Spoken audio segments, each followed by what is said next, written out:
सभी को सुप्रभात, गुड मॉर्निंग, नमस्कार, सत श्री अकाल, जय श्री कृष्ण, राधे राधे, जय श्री राम, जय भीम, जय भारत। कैसे हैं दोस्तों? और जैसा कि इंतजार की घड़ियां थी वो अब ख़त्म हो चुकी हैं और एमपी मेंस का फुल नोटिफिकेशन आ चुका है, जैसा कि आपने थंबनेल में देख लिया है। आज हम इन सब पे चर्चा करने वाले हैं। तो चलिए शुरू करते हैं आज की ये वाला वीडियो। ये देखिए आपकी स्क्रीन पर दिख चुका है। मध्य प्रदेश कर्मचारी चयन मंडल भोपाल के द्वारा ये नोटिफिकेशन जारी हुआ है। मध्य प्रदेश शासन स्कूल शिक्षा विभाग के अंतर्गत माध्यमिक शिक्षा या माध्यमिक शिक्षक विषय खेल एवं संगीत गायन वादन, प्राथमिक शिक्षक खेल संगीत गायन वादन नृत्य तथा मध्य प्रदेश शासन जनजाति विभाग के अंतर्गत माध्यमिक शिक्षक विषय प्राथमिक खेल एवं संगीत गायन नृत्य चयन परीक्षा 2024। जैसा मैंने आपको बताया था, सबसे पहले हम बात करेंगे कि इसके अंदर जो है फॉर्म कब से भरे जाएंगे। तो ऑनलाइन फॉर्म भरने की यानी प्रारंभ तिथि जो है 28 जनवरी है, जो कि आज से ठीक 7 दिन बाद यानी कि 8वें दिन, आज से 7 दिन बाद यानी 8वें दिन आपको ये जो है नोटिफिकेशन देखने को मिलेगा। पोर्टल खुल जाएगा और आपको फॉर्म भरना है। इसकी अंतिम तिथि की बात करें तो अंतिम तिथि जो है इसकी 11 फरवरी 2025 रहेगी और इसके लिए जो है 20 दिन का, मात्र 20 दिन का समय दिया जा रहा है। आवेदन पत्र में संशोधन की तिथि जो है 28/1/2025 से ही चालू हो जाएगी और अंतिम तिथि रहेगी 16/2/2025 यानी 16 फरवरी 2025 तक। आप उसमें कोई भी अगर त्रुटि होती है तो वो भी आप उसमें देख सकेंगे। परीक्षा किस दिन होगी? तो परीक्षा किस दिन होगी? परीक्षा दिन हो गई 20 मार्च 2025 से प्रारंभ हो जाएंगी। अब संगीत वालों का, खेल वालों का या अन्य विषय का कब रहेगा, ये तो जब उसका शेड्यूल जारी होगा तब होगा, लेकिन ये 20 मार्च से आप तो मान के चलें कि आपकी एग्जाम 20 मार्च को ही है। मंडल का परीक्षा शुल्क जो रहेगा वो ध्यान से देखिएगा। क्या फीस लगेगी आपकी फॉर्म की? तो अनारक्षित यानी कि जो अनरिजर्व जो हैं उनके लिए 500 रुपये प्रति प्रश्न पत्र। प्रति प्रश्न पत्र का मतलब हो गया, अगर आप वर्ग 2 के लिए भर रहे हैं तो वर्ग 2 के 500 रुपये लगेंगे, अगर वर्ग 3 का भी भर रहे हैं तो दोनों के 500 रुपये लगेंगे। ठीक है। अगर आप किसी अन्य आरक्षित वर्ग से आते हैं, जैसे मध्य प्रदेश के निवासी होने चाहिए, अदर स्टेट वाले सभी, चाहे वो किसी भी वर्ग के हों, सभी जनरल में काउंट होंगे। ठीक है। मूल निवासी, अनुसूचित जाति, अनुसूचित जनजाति, अन्य पिछड़ा वर्ग, EWS, दिव्यांग अभ्यर्थियों के लिए 250 रुपये प्रति प्रश्न पत्र रहेगा। केवल सीधी भर्ती बैकलॉग पद हेतु निःशुल्क, कोई शुल्क नहीं रहेगा। जो सीधी भर्ती है और बैकलॉग की है उनके लिए कोई शुल्क नहीं रहेगा। ऑनलाइन आवेदन कियोस्क के माध्यम से ऑनलाइन आवेदन भरने वाले अभ्यर्थी MPILN का पोर्टल शुल्क जो है वो 60 रुपये आपको देना होगा। इसके अतिरिक्त रजिस्टर सिटीजन यूजर के माध्यम से लॉगिन करने वाले पोर्टल पर 20 रुपये शुल्क दिया जाएगा। दिन जो है परीक्षा कब रहेगी? तो परीक्षा 20 मार्च से प्रारंभ हो जाएगी। पहली पारी जो है उसमें आपको अभ्यर्थियों को रिपोर्टिंग का समय रहेगा, वो रहेगा 7 बजे से 8 बजे तक। ठीक है। और शाम के जो है 7 बजे से 8 बजे तक आपका रिपोर्टिंग रहेगा।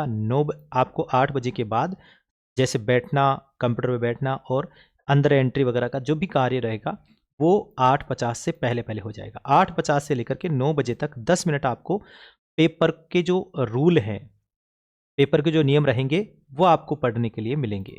ठीक है। उसके बाद आपका जो एग्जाम स्टार्ट होगा वो ठीक सुबह 9 बजे से लेकर के 11 बजे तक 2 घंटे का रहेगा। कितने क्वेश्चन रहेंगे वो भी अपन इसमें देखेंगे। और जो दूसरी पारी है, जैसे वर्ग हो सकता है वर्ग 2 की प्रातःकाल हो जाए, वर्ग 3 की जो है द्वितीय जो है दोपहर वाली में हो जाए, या फिर यानी कि एक वर्ग का सुबह और एक वर्ग का शाम को दोपहर वाली में होगा। अब दोपहर वाली का जो समय रहेगा रिपोर्टिंग का वो रहेगा 1 बजे से 2 बजे तक, आपको 1 घंटे के लिए एंट्री के लिए मिलेगा। इसके बाद 2:30 बजे तक यानी कि 2 बजे से लेकर के 2:50 तक आपको एंट्री करवाई जाएगी और 3 बजे से 2:50 से लेकर 3 बजे तक 10 मिनट तक आप जो है आपको निर्देश पढ़ने का समय मिलेगा। 10 मिनट के लिए आप वो रूल पढ़ेंगे। ठीक 3 बजे से लेकर के 5 बजे तक 2 घंटे का आपका एग्जाम होगा। ठीक है। ये जो है ये आपके उसके अंदर भी आपको मिल जाएंगे और मैं चाहूँगा कि ज़्यादा वीडियो लंबा हो जाएगा, इसलिए जो ये नियम है हम छोड़ देते हैं। इसके बाद आपका विवरण देख लेते हैं इसमें क्या क्या रहेगा परीक्षा में।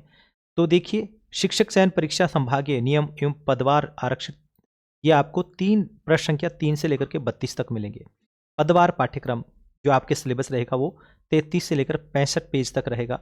मध्य प्रदेश चयन मंडल की परीक्षा संचालन नियम जो है वो 66 से लेकर के 78 तक रहेंगे। और मध्य प्रदेश के आदिम जनजाति समुदाय जैसे बेगा, सहारिया एवं भारिया जनजाति के अभ्यर्थियों के आवेदन पत्र भरने का प्रारूप जो है वो 79 से रहेगा।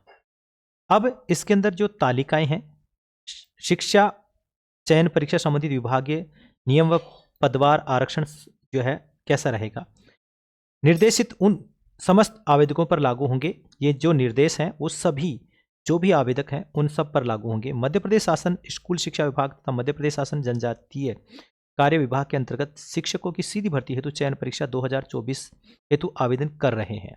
मध्य प्रदेश राज्य शिक्षा सेवा शैक्षणिक वर्ग सेवा शर्तें एवं भर्ती नियम 2018 और समय समय पर संशोधित नियमों के अनुसार 8 के उपनियम 5 के अनुसार चयन परीक्षा भर्ती के शर्तों के अधीन आयोजित होगी। पहला क्या है, माध्यमिक शिक्षक विषय जो है इसके अंतर्गत क्या रहेगा, तो पद का विवरण मध्य प्रदेश शासन स्कूल शिक्षा विभाग, मध्य प्रदेश शासन जनजातीय कार्य विभाग के अंतर्गत माध्यमिक शिक्षा विषय। न्यूनतम जो रहेंगे वो आपके यानी कि आपका पेमेंट जो रहेगा 32,800 रुपये कम से कम, प्लस उसके साथ महंगाई भत्ता। तो यूँ माने कि अपन 50% अगर महंगाई भत्ता लगाते हैं तो 32,800 प्लस 16 दूनी 32, 16,400, ये दोनों ऐड कर लीजिए तो 32 और 16 कितने हो गए 48, 48 और 800 और 400 1200, यानी 49,200 के आसपास आपका पहला जो पेमेंट बनेगा, न्यूनतम वेतन बनेगा, ये बनेगा आपका।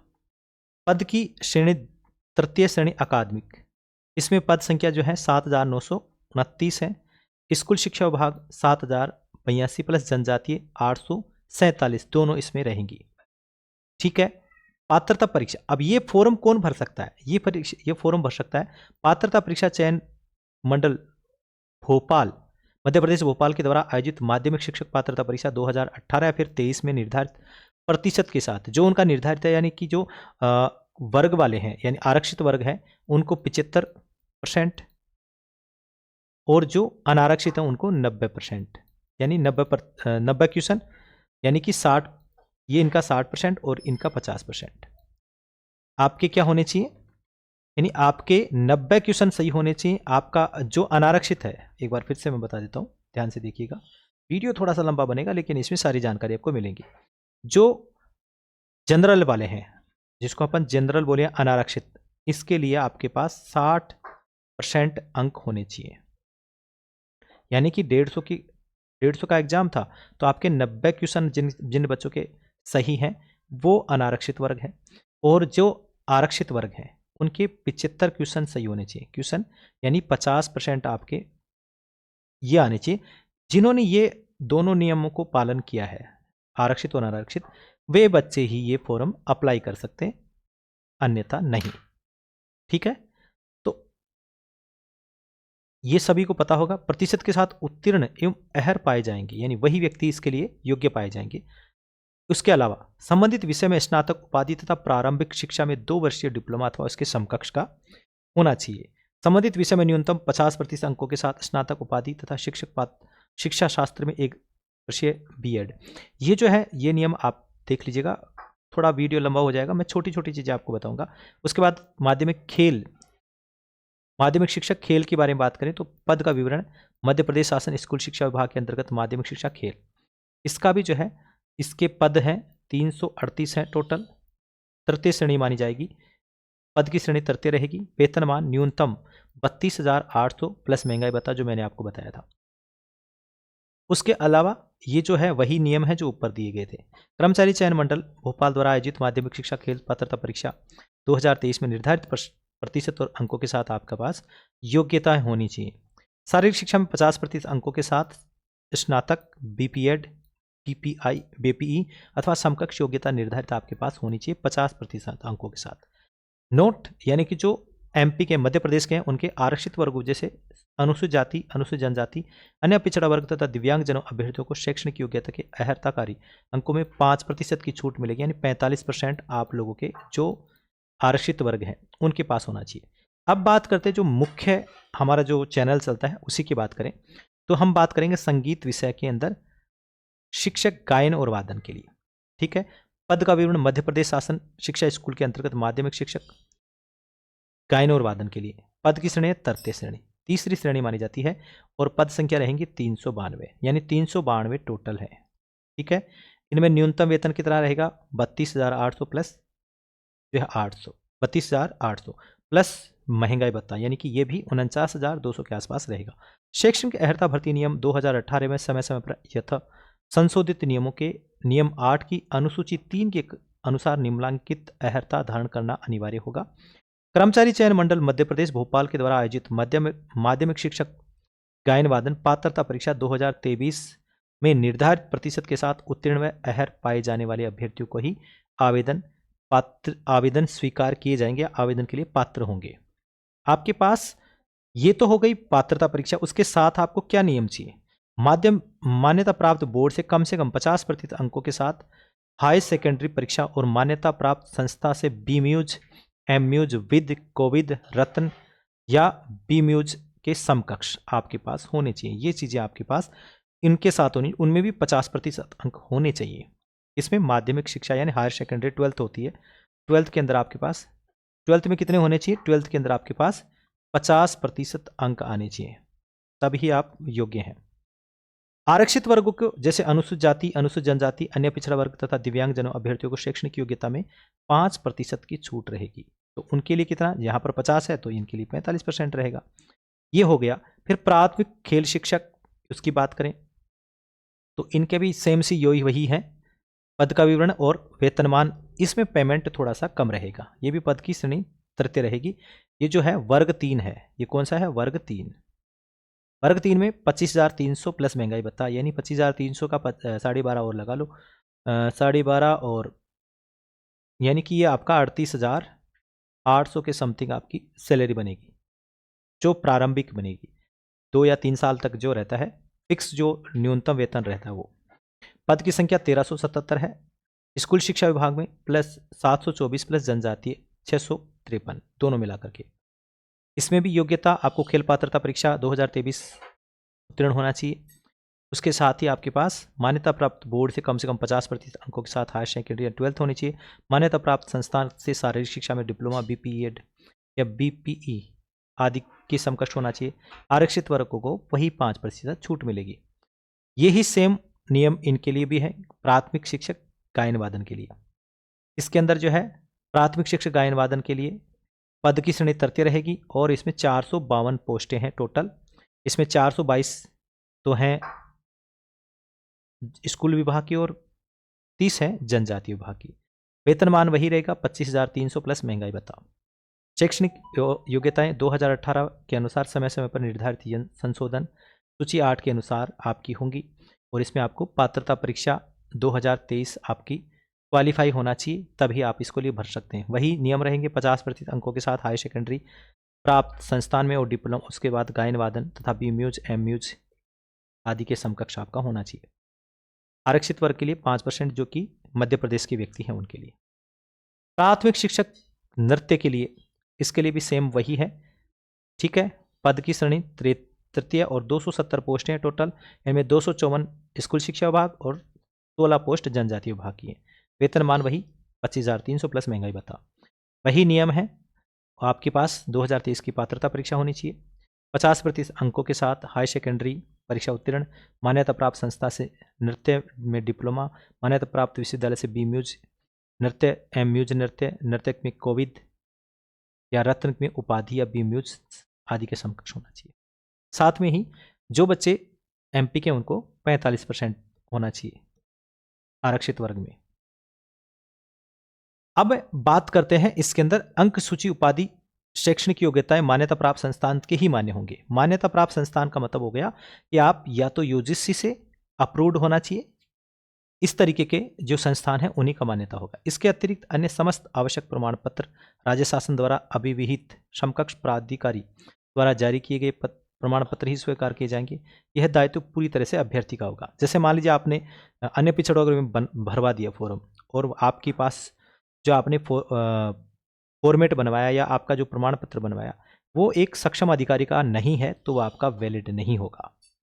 आवेदन पत्र निर्देश पुस्तिका कर्मचारी चयन मंडल भोपाल के द्वारा जो निर्देश दिए गए उनके अनुसार ही होना चाहिए। अब इसके अंदर आप बात करते हैं एज की, बात करें आयु सीमा, तो आयु सीमा न्यूनतम 21 वर्ष, कम से कम आपकी 21 वर्ष होनी चाहिए, और अधिकतम 1 जनवरी 2024। कब होनी चाहिए? 1 जनवरी 2024।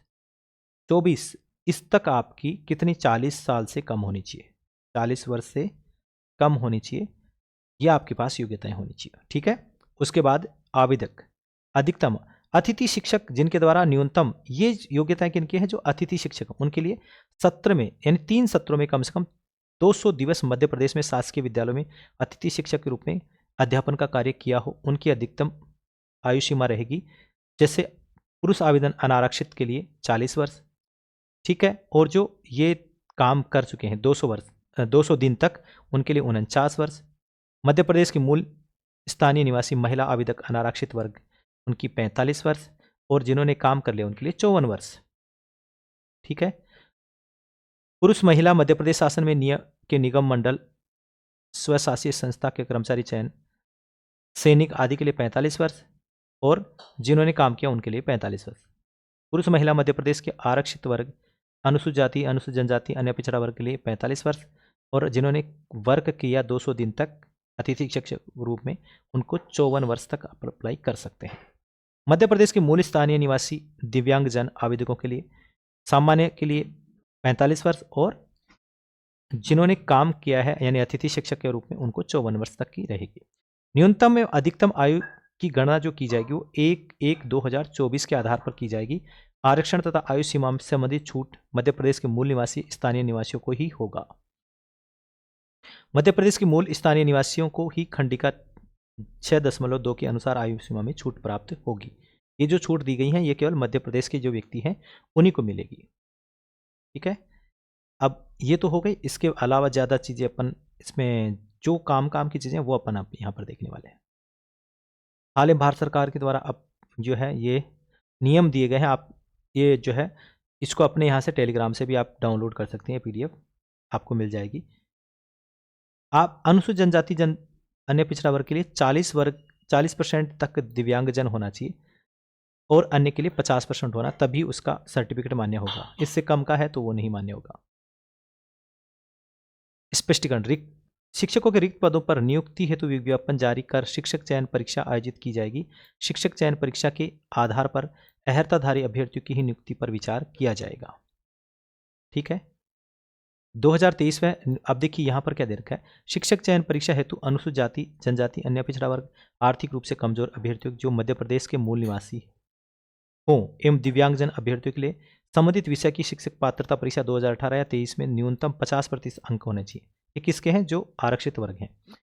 और जो आरक्षित वर्ग नहीं है, जब उनके पास मध्य प्रदेश के सक्षम अधिकारी द्वारा वैध प्रमाण पत्र उपलब्ध होगा, अन्यथा ऐसी स्थिति माध्यमिक शिक्षक पात्रता परीक्षा 2018 या 23 में न्यूनतम अर्हता प्रतिशत आपके पास 60% अंक होने चाहिए। यानी आप किस में आ जाएंगे? अनरिजर्व में आ जाएंगे, यानी कि आप अनारक्षित वर्ग में आएंगे। और अनारक्षित वर्ग जो है उसके अंदर आपके पास 60%, जैसे मैंने ऊपर आपको पहले बता दिया था कि आपके पास 150 में से 90 अंक आने जरूरी हैं, तब तो आप जनरल में आएंगे। और 75 अंक आपके पास है तो EWS है, SC है, ST है, OBC है, इन वर्ग में 75%, यानी कि आपके पास 75 क्वेश्चन, सॉरी 75% नहीं, 75 अंक और 50% अंक पात्रता वही मान्य होगी। अन्य राज्य के आवेदकों के लिए भी संबंधित विषय की शिक्षक पात्रता परीक्षा 2018-23 में न्यूनतम 60% अंकों के साथ चयन परीक्षा हेतु पात्रता मान्या जाएगा। ऐसे अभ्यर्थी जिनके पास पात्रता परीक्षा में 90 से कम अंक आरक्षित वर्ग में अर्हता अर्जित की है, उनकी अभ्यर्थिता चयन परीक्षा के लिए आरक्षित वर्ग में ही मान्य होगा। यानी एक एग्जाम्पल के तौर पर, जैसे मान लीजिए कोई मध्य प्रदेश का व्यक्ति है और उसने एग्जाम दिया और एग्जाम देने के बाद उसके अंक 75 से लेकर के 75 से ऊपर या 90 से नीचे, 90 से नीचे आते हैं तो वो सब किस में, आरक्षित वर्ग में आएंगे। और जिन्होंने 90 प्लस, जिनके 90 प्लस क्वेश्चन सही हुए हैं, उन बच्चों को अनारक्षित वर्ग में वो मान्य होंगे। यानी अगर उनके अंक इस बार ज्यादा आते हैं तो वो आरक्षित वर्ग में कन्वर्ट हो जाएंगे, ये यहां पर कहा गया है। ठीक है, ऐसे अभ्यर्थी अनारक्षित वर्ग में चयन हेतु पात्र नहीं होंगे जिन्होंने कम अंक प्राप्त किए। अनारक्षित प्रवर्ग में सिर्फ चयन हेतु अभ्यर्थियों के संबंध में विचार किया जाएगा जिनके पात्रता परीक्षा में 60% अथवा अधिक 90 या इससे अधिक अंक प्राप्त किए हों। यानी कि जो आरक्षित वर्ग हैं या आरक्षित वर्ग के वे बच्चे पर विचार किया जाएगा अनारक्षित वर्ग में जिन्होंने 60% अर्थात 90 अंक से अधिक अंक प्राप्त किए हैं, उन्हीं को उसमें कन्वर्ट कर सकते हैं। अर्जित की हो, चयन परीक्षा में 50% अथवा अधिक अंक प्राप्त किए हों। ठीक है,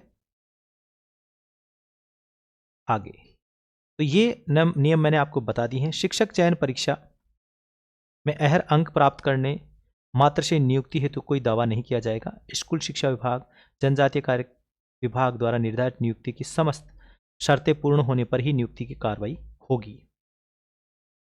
अभ्यर्थी एक से अधिक विषय में चयन की परीक्षा में बैठ सकते हैं बशर्ते वह उन सभी विषयों में निर्धारित योग्यताएं रखता हो। यानी आप वर्ग 2 और 3 दोनों में बैठ सकते हैं, लेकिन आपके पास उन सब की योग्यताएं होनी चाहिए। निहारताएं, यदि भारत का नागरिक अथवा भोपाल भूटान की प्रजा नहीं हो, यानी ऐसा व्यक्ति जो वो नहीं भर सकता जो भारत का नागरिक ना हो या भोपाल और भूटान का नागरिक नहीं हो, वो यहाँ फॉर्म अप्लाई नहीं कर सकते, यानी अदर कंट्री का व्यक्ति नहीं भर सकता। यदि उसे केंद्र सरकार, राज्य सरकार, जिला या जनपद, ग्राम पंचायत या ग्राम पंचायत या किसी अन्य स्थानीय प्राधिकरण, सहकारी सोसाइटी या केंद्र या राज्य सरकार के नियंत्रणाधीन सार्वजनिक क्षेत्र में के उपक्रम की सेवा से अवचार के कारण बर्खास्त किया गया हो, ऐसे व्यक्ति भी। तो ये चीज़ें मुझे नहीं लगता कि अपने को इसको देखनी चाहिए। हमें जो मुख्य चीज़ें हैं उन पर ध्यान देंगे। योग्यता व चयन सूची तैयार करने की प्रक्रिया क्या रहेगी? यह प्रक्रिया विभाग के विहित प्रावधानों के अनुसार होगी, जिसमें चयन परीक्षा में सभी अभ्यर्थियों की एकीकृत रैंक जारी की जाएगी। अधिकतम अंक प्राप्त करने वाले अभ्यर्थियों का नाम सूची में सबसे ऊपर दर्शाया जाएगा। यानी जैसे मान लीजिए अभी बता कितने रहे, 200 क्वेश्चन होंगे, 2 घंटे का रहेगा टाइम। इन 100 क्वेश्चनों में से जिस बच्चे के सबसे ज़्यादा, मान लीजिए किसी बच्चे ने 100 में से 95 अंक प्राप्त किए, ठीक है, तो वो सबसे ऊपर सूची में नाम होगा उसका। ठीक है, उससे कम होगा, ऐसे वैसे जैसे जैसे कम होते जाएंगे, यानी कि मेरिट के आधार पर सूची तैयार होगी। इसके बाद अन्य नाम अवरोही क्रम में, यानी कि नीचे की तरफ अंक प्राप्त करने वाले होने पर अधिक आयु अभ्यर्थियों को वरीयता दी जाएगी। अगर समान अंक प्राप्त करने वाले, जैसे मान लीजिए कि आप अपन देखें 391 पोस्ट हैं और कुछ बच्चे ऐसे हैं जिन्होंने यानी कि 391 से पहले ऐसे कोई व्यक्ति हैं जिन्होंने, सपोज करो कि एग्जाम्पल 100 के अंदर से किसी बच्चे, 5 बच्चे ऐसे हैं जिन्होंने 60 अंक प्राप्त किए, लास्ट के अंतिम 60 तक ही सूची गई और 60 अंक प्राप्त किए कितने, 5 विद्यार्थियों ने या अभ्यर्थियों ने। तो उन 5 अभ्यर्थियों ने 60 अंक प्राप्त किए, तो उनमें से सबसे ज़्यादा, जैसे मान लीजिए कि एक व्यक्ति तो ऐसा जिसकी 22 साल उम्र है, ठीक है, और इससे ऊपर मान लीजिए सबसे अधिकतम, और चाहिए कितना, एक व्यक्ति ही को ही सिलेक्ट करना है, और 5 व्यक्तियों के पास 60 अंक एक समान आए हैं। ऐसी स्थिति में जिनकी सबसे ज़्यादा एज होगी, सपोज करिए किसी व्यक्ति की 35 साल है, ये अधिकतम है, और बाकी व्यक्ति जो है इनसे हैं, कोई 34 का है, कोई 20 का है, 30 का है, सपोज करिए, यानी 21 से ऊपर और 30-35 से कम होंगे, उनको सेलेक्ट नहीं किया जाएगा। सबसे पहले इसी को व्यक्ति को लिया जाएगा। ये कहते हैं कि उसके अंदर एज के अनुसार उनको लिया जाएगा। समझ गए? तो यानी कि अंकों के साथ उनका चयन किया जाएगा। प्रमाण पत्र का सत्यापन नियुक्ति की प्रक्रिया में रहेगा। कर्मचारी चयन मंडल द्वारा मेरिट सूची प्रकाशित होने तक आवेदकों के किसी प्रकार के दस्तावेज का सत्यापन नहीं किया जाएगा। यानी जब तक मेरिट सूची तैयार नहीं होगी तब तक किसी का भी कोई जो है डॉक्यूमेंट सत्यापित नहीं किए जाएंगे। यह आवेदक की स्वयं की जिम्मेदारी होगी कि वह भली भांति सुनिश्चित कर लें कि वह विज्ञापित पद के लिए समस्त अर्हताएं पूर्ण करता है। मेरिट सूची जारी होने के बाद पदों की संख्या के समरूप उम्मीदवारों को संबंधित विभाग द्वारा मूल दस्तावेजों की जांच हेतु बुलाया जाएगा। यदि जांच में यह पाया जाता है कि आवेदक विज्ञापन के अनुसार अर्हताएं प्राप्त नहीं रखता है तो उसकी उम्मीदवारी स्वयं ही निरस्त मानी जाएगी। ठीक है, अब ये सारी चीजें आप देख लीजिएगा। उसके बाद चलते हैं आगे।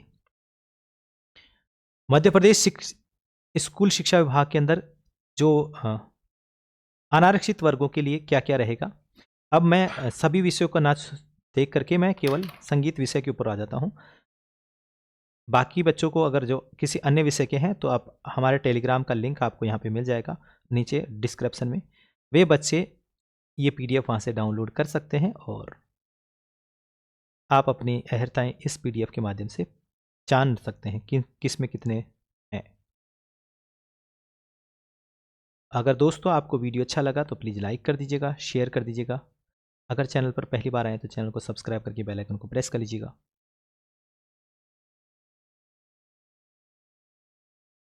और जिन बच्चों को एमपी मेंस के अंदर वर्ग 2 और 3 की तैयारी करनी है, वे बच्चे संगीत विषय के लिए हमारे नए बैच चालू हो चुके हैं। आप हमसे जुड़ सकते हैं।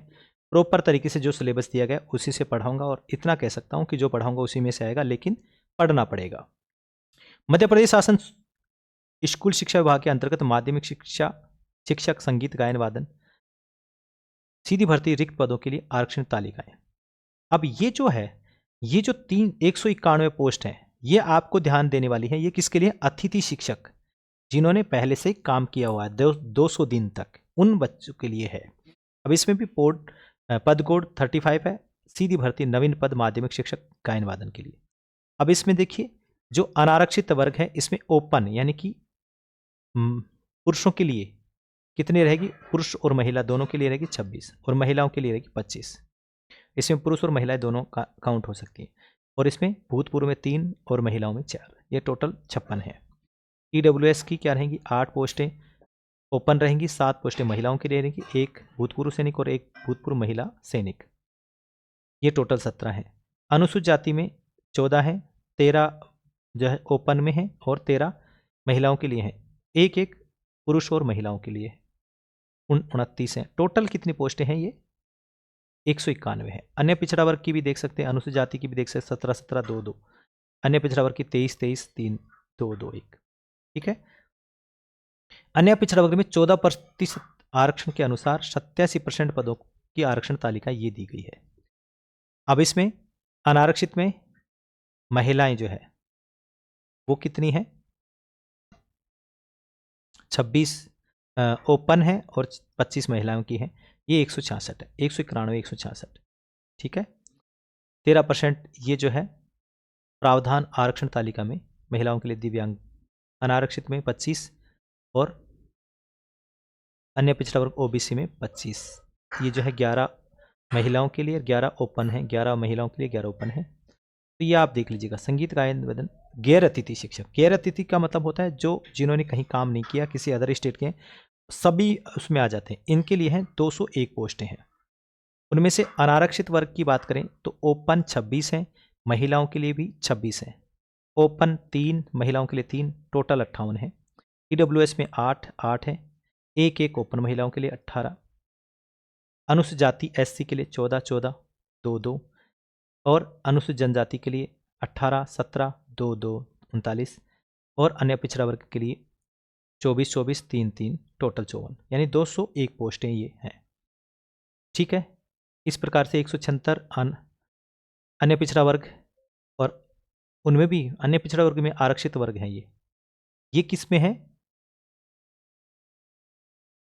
सीधी नवीन पद। और ये किसके लिए है? अन्य पिछड़ा वर्ग के लिए है। अन्य पिछड़ा वर्ग की 176 पोस्टें हैं। अन्य पिछड़ा वर्ग 13% के लिए, दिव्यांगजनों के लिए 25-25 है। इस तरीके से ये दिया गया है। प्राथमिक खेल में 203 पोस्टें हैं।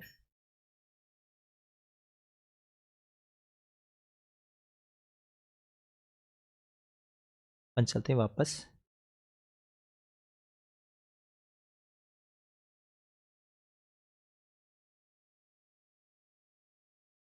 प्राथमिक शिक्षक गायन वादन पदों के लिए रिक्त पद 91 पद टोटल हैं। ये किसके? अतिथि शिक्षकों के लिए। इसमें 37 ओपन है, 29 महिलाओं के लिए है। ये सारा चार्ट आप स्क्रीनशॉट लेकर के भी देख सकते हैं या पोज करके देख लीजिएगा। ठीक है, ये देखिए दूसरा चार्ट आ गया। 14% आरक्षण के आधार पर अन्य पिछड़ा वर्ग को 87% पदों के लिए आरक्षण, तो ये भी यहाँ पर देखेंगे 75 है। गायन प्राथमिक शिक्षक गायन वादन गैर अतिथि शिक्षक इनके लिए 331 पद हैं और 60 पद अनारक्षित ओपन में है, 44 महिलाओं के लिए हैं, 120 पोस्ट टोटल हैं। ईडब्ल्यूएस में 26 हैं और महिलाओं के लिए इसमें कुछ नहीं दिया गया है, 26 पोस्टें टोटल है। अनुसूचित जाति की 39 ओपन, 23 पुरुषों के लिए, महिलाओं के लिए सॉरी, टोटल 62 है। अनुसूचित जनजाति के लिए 33 ओपन, 15 महिलाओं के लिए और टोटल 48 है। अन्य पिछड़ा वर्ग के लिए ओबीसी के लिए 42 ओपन, 32 महिलाओं के लिए, टोटल 75 यानी 331 पोस्ट ये है। अब देखिए प्राथमिक शिक्षक गायन वादन का पद जिला वर्ग, अतः जिलेवार रिक्तियों के आधार पर जिला रोस्टर अनुसार आरक्षण पद किया गया है। महिला आरक्षण, अतिथि आरक्षण, भूतपूर्व एवं दिव्यांग आरक्षण की गणना जिलेवार रिक्तियों के आधार पर की गई है। सभी जिलों की वर्गवार रिक्तियों का योग तालिका में दर्शाया गया है। संगीत गायन वादन अतिथि शिक्षक, ये आपके आरक्षण का चार्ट दिए रखा है। निःशक्तजनों के लिए एक रिक्तियों के लिए ये दिए रखा है, ये आप चार्ट देख लीजिएगा। नृत्य की बात करें तो 43 पोस्टें कुल हैं। ये कौन सी है? अतिथि शिक्षकों के लिए 43 कोड रहेगा और इसमें ओपन के लिए 26, महिलाओं के लिए 13, टोटल 39 है। ईडब्ल्यूएस के लिए कोई नहीं है, अनुसूचित जाति जनजाति किसी के लिए नहीं। ओबीसी के लिए 4 हैं जो कि ओपन है, टोटल 43 पोस्टें हैं।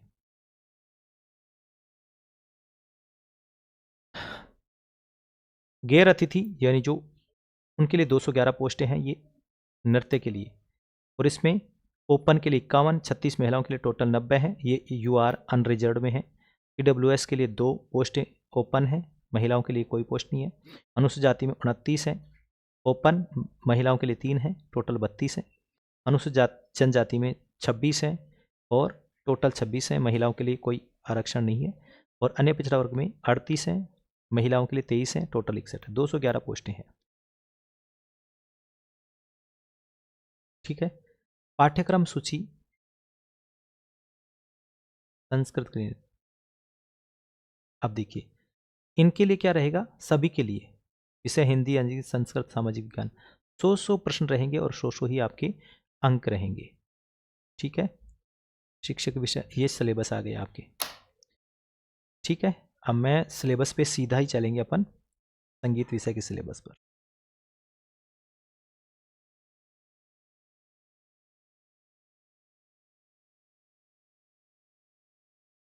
ठीक है दोस्तों,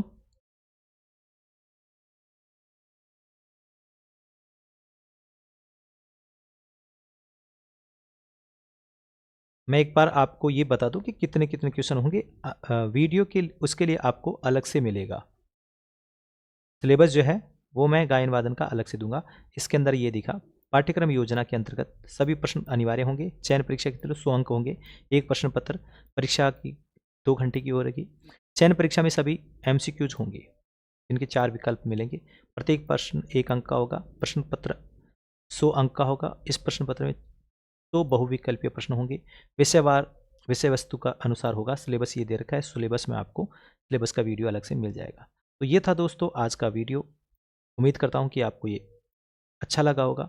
और जिन बच्चों को म्यूजिक विषय से संबंधित वर्ग 2 और 3 की तैयारी करनी है तो वे बच्चे जो है हमारा इन नंबर पे जो नीचे आपको वीडियो में दिखाई दे रहे हैं, इन नंबर पे संपर्क कर सकते हैं। हमारे नए बैच चालू हो चुके हैं।